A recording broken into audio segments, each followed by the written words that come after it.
450 milijonov evrov na leto je gospodarske škode zaradi zastojev stanja v kolonah v gneči. Iz vaše stranke je gospodarski minister. 4 leta so mimo.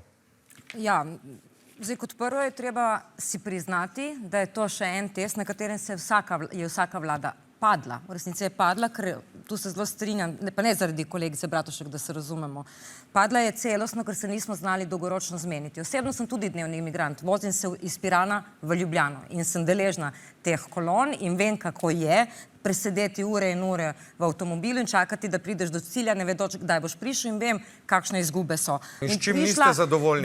Nisem zadovoljna z dolgoročnim umeščanjem v prostor in z dejstvom, da ne gre za ministrico, gre se za to, da imamo probleme z civilnimi iniciativami, z pobudami, ki grejo potem tudi na ustavno sodišče, z odkupi zemljišč, z lastništvi. Če bi družba soglašala za neke projekte zares, ne da bi potem na vsakem koraku jih nekdo spotikal, potem mogoče bi danes smeli. In če bi se spet vsi dogovorili, recimo o hitri železnički, ki bi morala biti sicer na nivoju Evropske unije, ne samo na nivoju Slovenije, bi potem nekaj naredili.